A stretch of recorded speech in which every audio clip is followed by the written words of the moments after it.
سبحان الذی اسرا، سبحان اللہ. جیسے ہمیں کوئی بات پسند آتی ہے، کسی اچھے بچے کو دیکھتے ہیں، ہمارا بچہ، ہمارا آپ کا بچہ اسکول میں پڑھتا ہے، اچھے نمبر لے کر آتے ہیں تو ہم دیکھتے کیا کہتے ہیں؟ ماشاء اللہ، سبحان اللہ. کیا مطلب سبحان اللہ؟ یا اللہ تیری پاکی بیان کرتا ہوں، یا اللہ تو پاک ہے.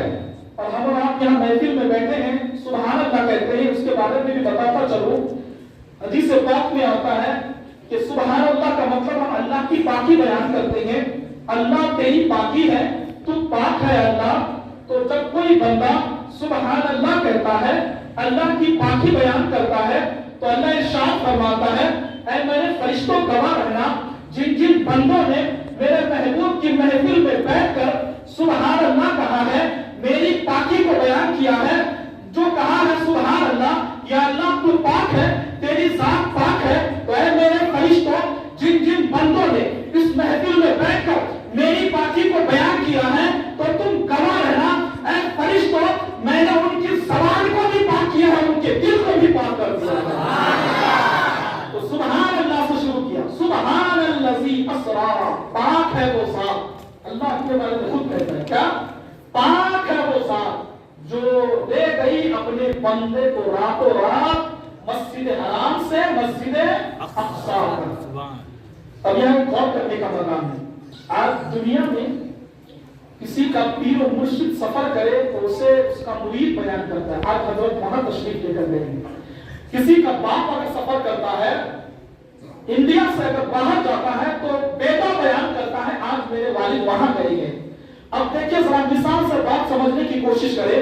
دنیا داری میں اگر دنیا کا کوئی انسان سفر کرتا ہے تو اگر کسی کا باپ سفر کرتا ہے تو سفر اس کا بیٹا بیان کرتا ہے. اگر کسی کا استاد سفر کرتا ہے تو اس کا شاگرد بیان کرتا ہے. اگر کسی کا پیر سفر کرتا ہے تو اس کا مرید بیان کرتا ہے. قربان چاہیے مدینے والے آقا کی شان پر. میرے آقا نے سفر کیا ہے مسجد حرام سے مسجد اقصی تک، تو اس سفر کو کسی انسان نے بیان نہیں کیا ہے، کسی دنیا دار نے بیان نہیں کیا، اس سفر کو بیان پروردگار عالم نے کیا ہے.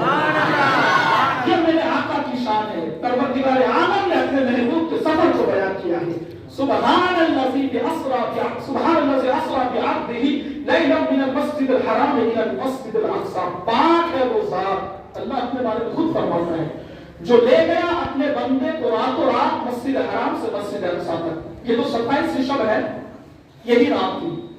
اللہ کا حکم ہوا نبوت کے 12ویں سال، یعنی حضور علیہ السلام نے 40 سال کی عمر میں اعلان نبوت فرمایا. آج کل کچھ لوگ کیا کہتے ہیں 40 سال میں حضور کو نبوت ملی، جبکہ ترمذی شریف کی حدیث ہے، میرے آقا حدیث پاک میں ارشاد فرماتے ہیں 40 سال کی عمر میں میرے آقا کو نبوت ملی نہیں، بلکہ میرے آقا نے 40 سال کی عمر میں نبوت کا اعلان فرمایا. ترمذی شریف کی حدیث ہے، میرے آقا ارشاد فرماتے ہیں کنت نبیوں کو آدم بین الماء والطین. جب آدم علیہ السلام ابھی پیدا بھی نہیں ہوئے تھے، آدم علیہ السلام ابھی پانی اور مٹی کے درمیان تھے، اس وقت بھی نبوت کا تاج میرے سر پہ جگمگا رہا تھا. عقل کے نادان کہتے ہیں کہ 40 سال کی عمر میں حضور کو نبوت ملی نہیں. ہمارا عقیدہ اور حدیث پاک کے مطابق عقیدہ ہے کہ 40 سال کی عمر میں آقا کو نبوت ملی نہیں. میرے آقا نے 40 سال کی عمر میں نبوت کا اعلان فرمایا. تو نبوت کے 12ویں سال اور ہجرت سے 2 سال پہلے ہجرت کر کے میرے آقا کہاں تشریف لے گئے تھے؟ مدینہ شریف. ماشاءاللہ کتنی سال کی عمر میں گئے تھے؟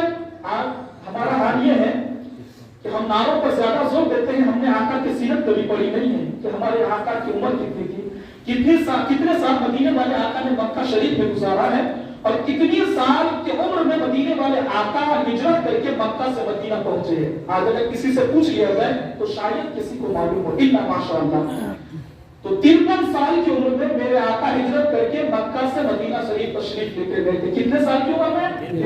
اور پوری عمر ظاہری عمر، یعنی میرے آقا تو اب بھی زندہ ہے. میرے آقا جب زمین کے اوپر تھے، ہمارا عقیدہ ہے میرے آقا تب بھی زندہ تھے. آپ زمین کے اندر آرام فرما رہے ہیں، میرے آقا آج بھی زندہ ہے. ظاہری عمر کی بات میں کر رہا ہوں. میرے آقا کی ظاہری عمر 63 سال، 63 سال. اور 53 سال کی عمر میں میرے آقا مدینہ شریف ہجرت کر کے تشریف لے گئے. تو ہجرت سے 2 سال پہلے یہ واقعہ معراج کا پیش آیا. میرے آقا اپنی چچا صاحب بہن حضرت ام ہانی کے گھر آرام فرما رہے ہیں، تو اللہ نے ارشاد فرمایا ہے جبرائیل آج زمین پر جاؤ، اپنا کام چھوڑ دو، میکائیل کو حکم دے دو اور اسرائیل کو حکم دو کہ آج کسی کی روح قبض نہ کرے، جہنم کا داروغہ ہے اسے کہہ دو کہ آج جہنم کے عذاب لوگوں پر نہ دے، یعنی جہنم سے عذاب کو دور کر دیا جائے۔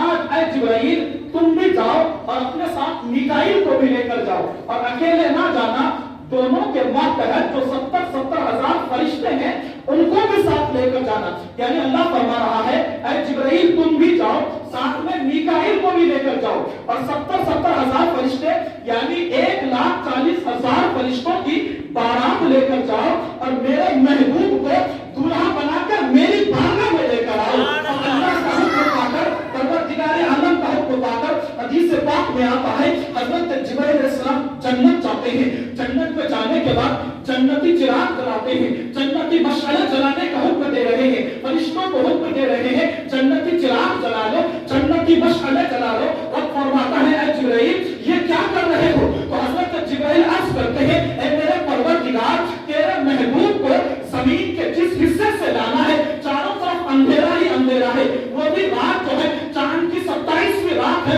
ہر طرف اندھیرا ہی اندھیرا ہے، دور دور تک کسی کا پتہ نہیں چلتا ہے، تیرے محبوب کی بارات اندھیرے میں لائی جائے یہ مجھ سے گوارا نہیں، اسی لیے جنتی چراغ چلا رہا ہوں، جنتی مشعلہ چلا رہا ہوں۔ تو رب نے ارشاد فرمایا اے جبرائیل جنتی چراغ جلانے کی ضرورت نہیں ہے، جنتی مشعلہ جلانے کی ضرورت نہیں ہے، میں نے اپنے محبوب کے چہرے پر اپنے صفت غیرت کے 70,000 نقاب ڈال رکھے ہیں۔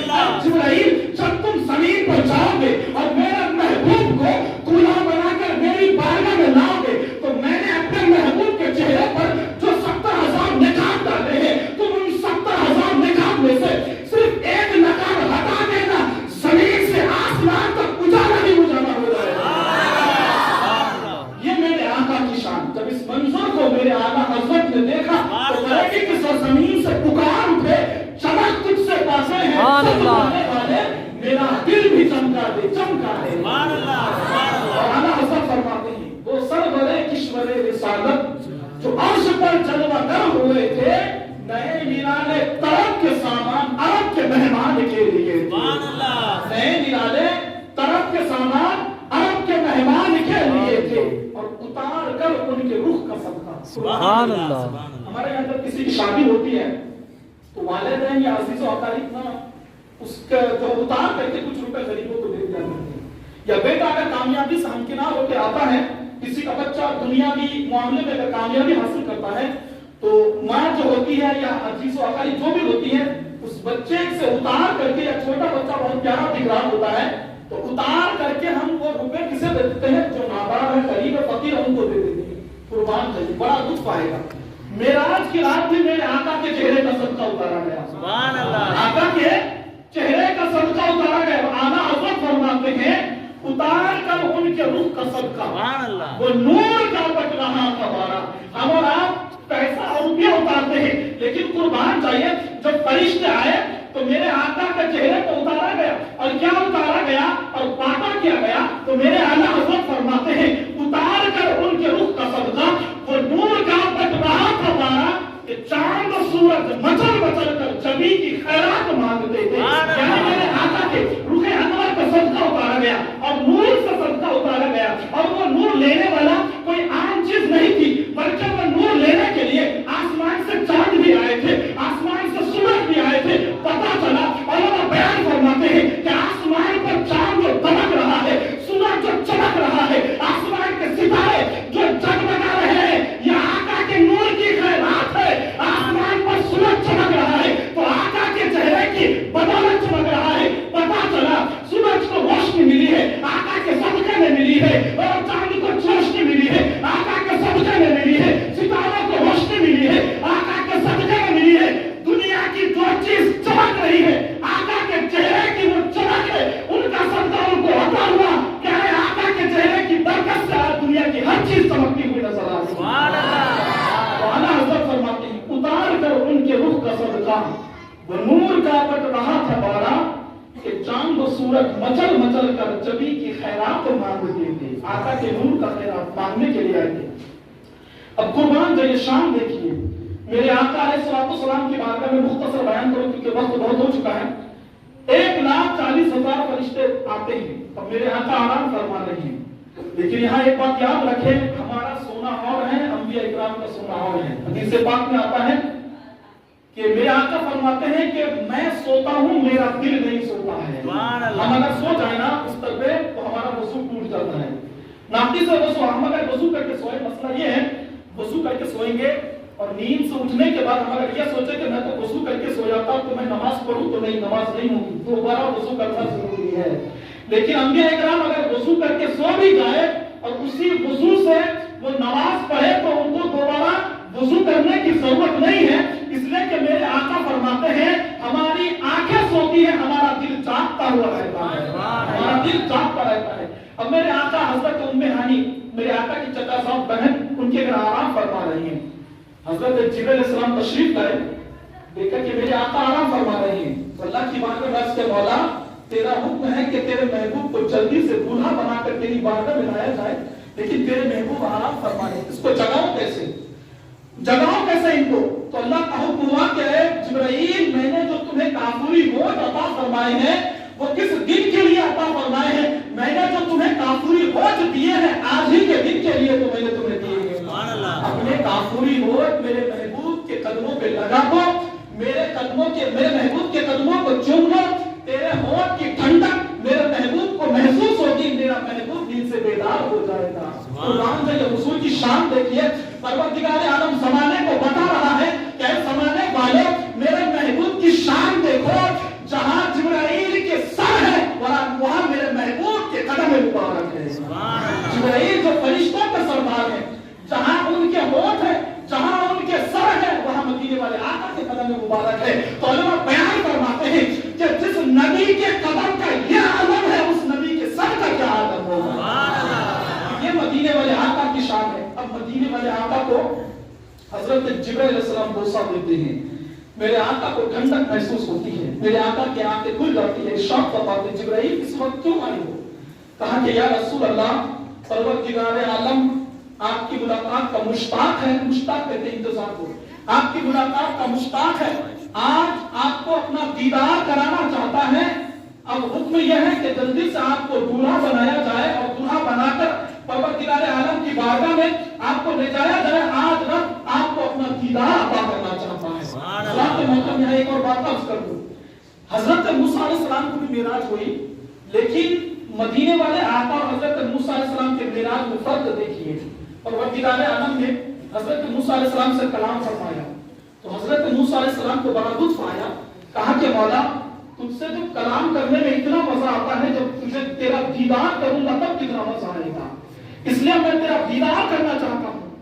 تو ادھر سے جواب آیا لن ترانی، تو مجھے نہیں دیکھ سکتا۔ حضرت موسیٰ علیہ السلام نے عرض کیا یا اللہ میں دیکھ نہیں سکتا ہوں یا تو مجھے اپنا دیدار نہیں کرانا چاہتا ہے؟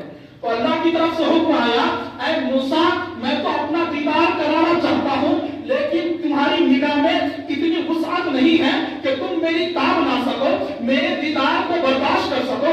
اے موسیٰ اسی لیے میں دیدار کرا تو سکتا ہوں لیکن تم مجھے نہیں دیکھ سکتا۔ تو حضرت موسیٰ علیہ السلام نے اللہ کی بارگاہ میں عرض کیا اے میرے پروردگار اگر میں تجھے نہیں دیکھ سکتا تو پھر تجھے کون دیکھ سکتا ہے، تیرا دیدار کون کر سکتا ہے؟ تو آواز آئی اے موسیٰ نہ تو دیکھے نہ چشم انبیاء دیکھے، نہ تو دیکھے نہ چشم انبیاء دیکھے، مجھے دیکھے تو محمد مصطفیٰ دیکھے۔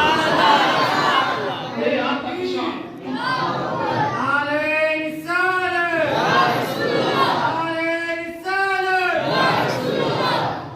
آواز آئی اے موسیٰ نہ تو دیکھے نہ چشم انبیاء دیکھے، مجھے دیکھے تو محمد مصطفیٰ دیکھے۔ حضرت موسیٰ علیہ السلام بار بار اصرار کرتے رہے، اب وہ بچانا نہیں چاہتا۔ اللہ تعالیٰ نے فرمایا اے موسیٰ اگر میرا دیدار ہی کرنا چاہتے ہو تو 40 دن تک روزہ رکھو۔ کتنے دنوں تک؟ 40 دن تک۔ حضرت موسیٰ علیہ السلام نے 40 دن تک روزے رکھے، پھر حکم ہوا کہ اے موسیٰ تمام مخلوق کی نظر سے دور ہو جاؤ اور کوہ طور پر آؤ، تم مجھے ڈائریکٹ دیکھ نہیں سکتے، میں اپنی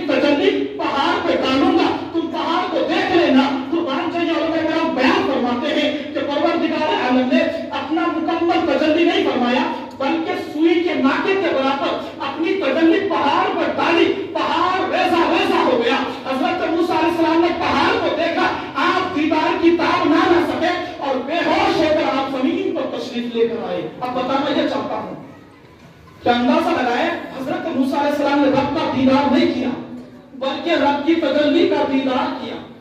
اور ادھر میرے آقا نے اپنے ماتھے کی آنکھوں سے پروردگار عالم کا دیدار کیا. بس ایک بات بتانا چاہتا ہوں, ہم اور آپ جو یہاں جمع ہوئے ہیں کہ مدینے والے آقا کے لیے جمع ہوئے ہیں, پروردگار عالم کی بارگاہ میں میرے آقا پہنچتے ہیں اور کچھ راز و نیاز کی باتیں ہوتی ہے. جب معراج سے واپس آتے ہیں تو حضرت فاطمہ زہرا میرے آقا کی بارگاہ میں عرض کرتے ہیں, اے ابا جان, جب آپ معراج شریف میں تشریف لے کر گئے تھے کچھ راز و نیاز کی باتیں ہوئی تھی, خاص ملاقات ہوئی تھی, ان باتوں میں سے ایک بات آپ مجھے بتا دیں. تو پیارے آقا نے ارشاد فرمایا, اے بیٹی فاطمہ, میرے اللہ نے تو مجھے منع فرمایا ہے کہ میں ان باتوں کو کسی کو بتاؤں, لیکن تو اصرار کرتی ہے, تو میرے جگر کا ٹکڑا ہے, اس لیے تجھے ایک بات بتاتا ہوں. اے میری بیٹی فاطمہ, جب میں رب کی بارگاہ میں پہنچا کچھ باتیں ہوئی, ان میں سے ایک بات یہ ہے کہ میرے پروردگار عالم نے 70 مرتبہ, کہ ایک روایت میں ہے 70,000 مرتبہ مجھ سے ارشاد فرمایا, اے محبوب مانگ لے, اے محبوب کچھ مانگ لے, آج تجھے عطا کیا جائے گا. حضرت فاطمہ ذرا عرض کرتی ہے, میرے ابا جان, پھر آپ نے کیا کیا مانگا ہوگا؟ آپ جب رب نے فرمایا محبوب مانگ لے, 70 مرتبہ فرمایا مانگ لے, آپ نے کیا مانگا ہوگا؟ تو میرے آقا فرماتے ہیں, اے بیٹی فاطمہ, میرے پروردگار عالم نے 70 مرتبہ مجھ سے فرمایا محبوب مانگ لے, آج تجھے عطا کیا جائے گا. تو 70,000 کے بدلے میں نے ایک ہی جواب دیا کہ اے میرا پروردگار, کل جب قیامت کا میدان ہوگا, نفسی نفسی کا عالم ہوگا, میرے گنہگار امتیوں کو میرے حوالے کر دیا. حضرت موسیٰ علیہ السلام, اب ذرا سمجھے, رب کا دیدار نہیں کیا بلکہ رب کی تجلی کو, صرف رب کی تجلی کو, وہ بھی ڈائریکٹ نہیں دیکھا, پہاڑ کو دیکھا. تو حضرت موسیٰ علیہ السلام کو اپنا آپ یاد نہ رہا, کہ حضرت موسیٰ علیہ السلام کو خود کو یاد نہ رہا. حضرت موسیٰ علیہ السلام زمین پر تشریف لے کر آئے, لیکن پیارے آقا نے رب کی تجلی کو نہیں دیکھا بلکہ اپنے ماتھے کی آنکھوں سے پروردگار عالم کا دیدار کیا. اور دیکھنے کے بعد کسی کو یاد رکھا یا نہ رکھا, ہم جیسے گنہگار امت کو ضرور یاد رکھا ہے. یہ میرے آقا کی محبت ہے اپنی امت سے. حضرات کو محترم, پھر میرے آقا اب مختصر بیان کرو, مسجد اقصی پہنچتے ہی قربان چاہیے, تمام انبیاء اکرام وہاں پہلے سے موجود ہیں. آقا کی شان دیکھیے, آدم علیہ السلام بھی ہے, موسیٰ علیہ السلام بھی ہے, ابراہیم علیہ السلام بھی ہے. اور علماء اکرام نے لکھا ہے کہ اے مسجد اقصی, تیری عظمتوں کو سلام, تیری شہر کو سلام, تیری رفعتوں کو سلام, کہ صبح قیامت تک پھر کبھی شاید ایسا منظر نہیں آئے گا کہ تیرے شہر میں تمام انبیاء اکرام جمع ہو چکے ہیں اور رب کی عبادت کرنے لگے ہیں, نماز ادا کر رہے ہیں. اے مسجد اقصی, تیری قسمت کتنی بلند ہے, تیری قسمت جتنا ناز کرے کم ہے کہ تمام انبیاء اکرام تیرے شہر میں جمع ہو چکے ہیں. اور اے مسجد اقصی, اپنے مقدر پر ناز کر, سارے انبیاء اکرام مقتدی بن کر پیچھے کھڑے ہیں اور امام الانبیاء, امام بن کر تمام انبیاء اکرام کی امامت فرما رہے ہیں. یہ میرے آقا کی شان ہے. اور مسجد اقصی, مسجد اقصی کی شان کیا ہے کہ تمام انبیاء اکرام جمع ہو کر نماز کے لیے کھڑے ہوئے ہیں اور میرے آقا امامت فرما رہے ہیں. اور علماء اکرام بہت ہی پیاری بات بیان فرماتے ہیں کہ نماز جو فرض ہوئی, نماز جو ہمیں ملی ہے, یہ شب معراج کو ملی ہے. معراج کی رات جب میرے آقا تشریف لے گئے تب یہ نماز ہمیں تحفے میں ملی ہے. حالانکہ اس سے پہلے بھی میرے آقا عبادت کرتے تھے, صحابہ کرام عبادت کرتے تھے, لیکن یہ جو نماز ہے 5 وقت کی, ظہر, فجر, ظہر, عصر, مغرب, عشاء, یہ معراج سے پہلے ایسی نماز نہیں تھی. اللہ کی عبادت کرتے تھے, نماز پڑھتے تھے, لیکن طریقہ الگ تھا. نماز تو فرض ہوئی ہے, یہ جو 5 وقت کی نماز ملی ہے یہ معراج کی رات ہمیں ملی ہے. اب علماء اکرام بیان فرماتے ہیں, سنو, ہمیں نماز ملی ہے معراج کی رات میں. ہمیں نماز میں, جسے نماز ملنے کے بعد نماز ادا کرے اسے امتی کہتے ہیں, اور جو نماز نہ ملنے سے پہلے بھی تمام انبیاء اکرام کی امامت فرمائے اسے امام الانبیاء کہتے ہیں. یہ میرے آقا کی شان ہے. اب میرے آقا, مختصر بیان کروں, وقت بہت ہو چکا ہے. میرے آقا آسمانوں کا سفر شروع کرتے ہیں اور حضرات محترم, پہلے آسمان انبیاء اکرام سے ملاقات ہوتی ہے, دوسرے آسمان, اسی طرح 7 آسمانوں پر پہنچتے ہیں. اور وہاں سے پہنچنے کے بعد